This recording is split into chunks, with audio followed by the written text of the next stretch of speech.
Bismillahirrahmanirrahim.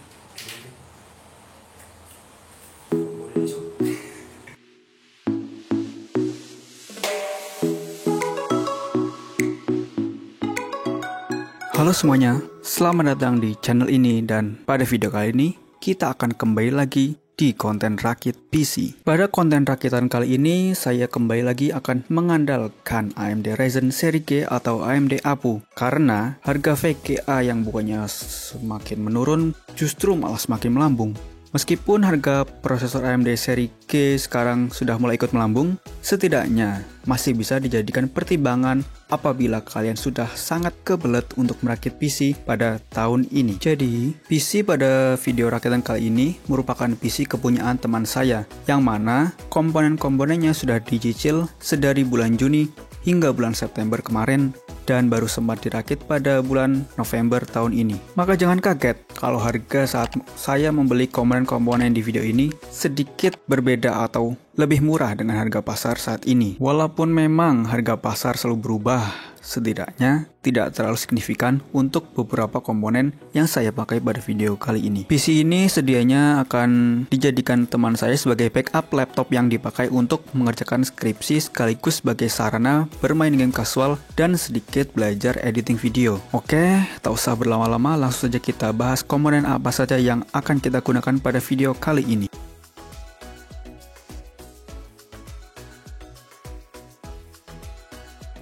Komponen pertama dan yang paling utama tentu adalah prosesor. Di sini saya memakai prosesor Ryzen 3 3200G yang merupakan kakak dari seri sebelumnya, yaitu adalah Ryzen 3 2200G. Memiliki spesifikasi yang cukup mirip, yaitu dengan 4 core 4 thread, namun unggul sedikit dari kecepatannya, yaitu sebesar 3,6 GHz dengan push clock sebesar 4,0 GHz. Sebagai prosesor dengan seri G, prosesor ini dibekali dengan iGPU Radeon Vega 8. Prosesor ini saya dapatkan dalam kondisi baru di harga 1,9 juta rupiah dengan bundle motherboard. Cukup beruntung mengingat sekarang harganya sudah naik lebih jauh dari harga yang saya dapatkan tadi. Kemudian untuk motherboard, karena ini bundle, maka di sini saya menggunakan Gigabyte B450M S2H. Motherboard ini cukup oke untuk prosesor kelas low end maupun mid end. Slot pada motherboard ini bisa dibilang cukup baik dengan 2 slot memori RAM, 1 slot M.2 NVMe, dan 4 slot SATA 3. Port yang dimiliki oleh motherboard ini juga bisa dibilang cukup lengkap seperti yang terlihat pada video berikut. Pada paket penjualannya, kita mendapatkan satu kabel SATA, back panel atau I/O shield, kartu garansi, buku manual, dan DVD driver. Bundle dengan prosesor, Mobo ini saya dapatkan dengan harga 1,2 juta rupiah. Lanjut ke memori RAM. Di sini saya mendapatkan RAM G.Skill Ripjaws berkapasitas 2x8GB dual channel dengan kecepatan 2666 MHz dan dalam kondisi bekas. RAM dengan kapasitas 16GB merupakan angka yang paling aman apabila kalian menginginkan future proof yang baik. RAM ini saya dapatkan pada saat harga RAM sedang tinggi-tingginya, yaitu pada harga 1,2 juta rupiah. Untuk penyimpanannya sendiri, saya hanya menggunakan satu media penyimpanan, yaitu adalah SSD M.2 NVMe dari PNY dengan kapasitas 256GB. Secara spesifikasi, SSD M.2 ini sudah sangat mumpuni untuk digunakan sebagai sistem dengan read up to 1700 MB per second dan write speed up to 1100 MB per second. TBW yang ditawarkan juga cukup panjang, yaitu sebanyak 380 TB dan memiliki garansi hingga 5 tahun. Mungkin beberapa dari kalian asing dengan merek PNY ini, namun PNY ini bukanlah pemain baru dan memiliki reputasi yang cukup baik di dunia storage. NVMe PNY 256GB ini saya dapatkan di harga 500 ribuan.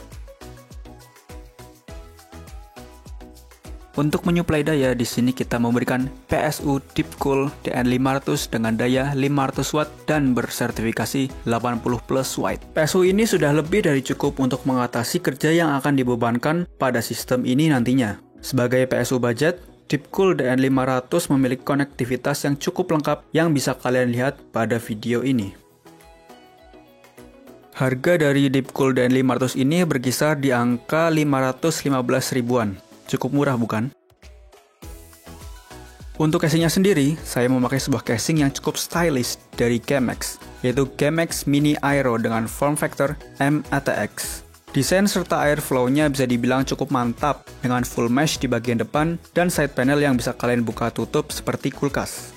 Casing ini juga sudah include dengan 3 fan RGB yang tentunya menghemat budget dalam membeli fan untuk casing PC kita kali ini. Casing ganteng ini bisa kalian miliki dengan harga di kisaran 425 ribuan saja.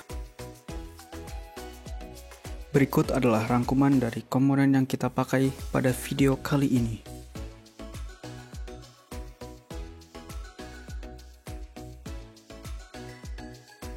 Untuk total harga dari komponen-komponen tadi adalah sebagai berikut.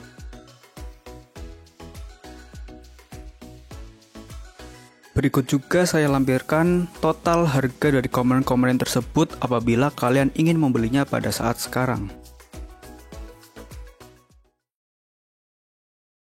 Selanjutnya kita langsung saja ke video perakitan. Di sini saya akan jelaskan sedikit mengenai proses perakitannya.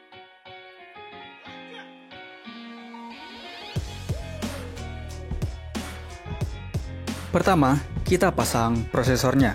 Ingat untuk memperhatikan tanda panah pada pojok prosesor maupun pada soket di motherboard.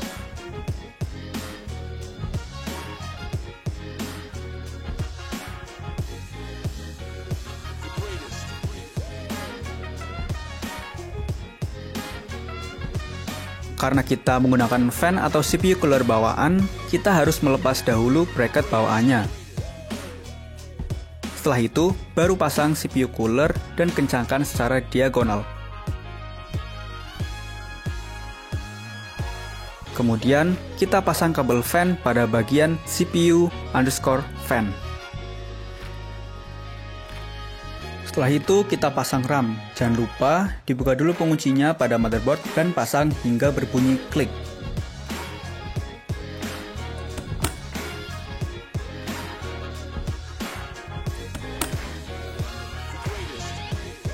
Langkah selanjutnya adalah kita akan memasang NVMe. Untuk motherboard ini, baut NVMe-nya sudah terpasang, jadi jangan bingung dan mencari baut untuk NVMe pada dus motherboard.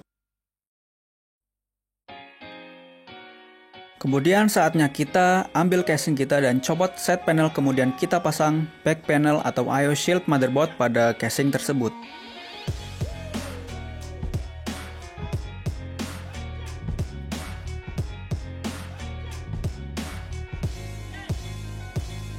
Masukkan motherboard dengan posisi miring agar masuk ke dalam back panel. Baru setelah itu kita tidurkan sesuai slot baut yang tersedia pada casing.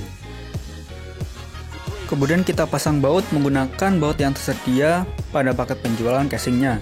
Dan juga jangan lupa pasang pelindung berwarna merah agar baut tidak menggores motherboard. Oh iya, kencangkan baut secara diagonal.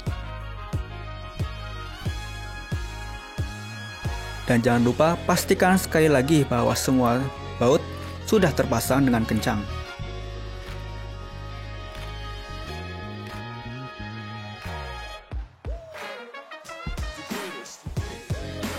Setelah itu, saatnya kita memasang PSU ke casing. Bisa saja kalian pasang PSU terlebih dahulu dan itu akan lebih memudahkan untuk mengatur kabel nantinya. Pasang fan PSU menghadap ke bawah agar memiliki sirkulasi udara yang baik.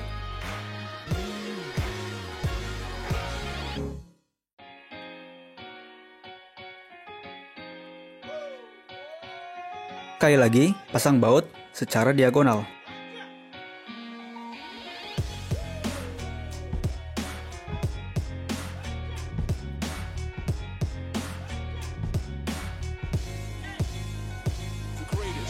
Setelah power supply terpasang, saatnya kita memasang kabel-kabel power supply ke mobo dan perangkat lainnya. Kita akan mulai dari kabel CPU power. Tergantung dari motherboardnya, kita bisa menggunakan kabel PSU 4 pin maupun 8 pin. pasang sesuai slot pada gambar.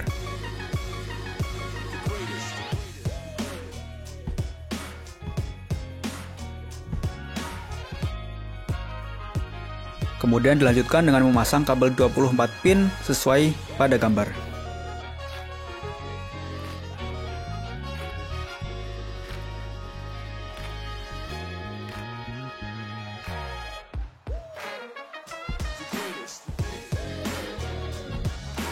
Tiba saatnya kita memasang bagian yang paling menyebalkan, apalagi kalau bukan front panel.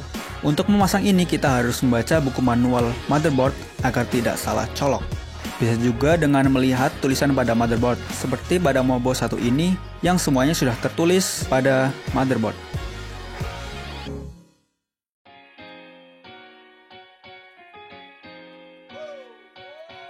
Kelar dengan front panel, kita pasang kabel Molex power untuk fan. Kita cukup dengan menumpuknya saja. Terakhir, rapikan kabel dan pasang kembali panel casing ke tempat semula.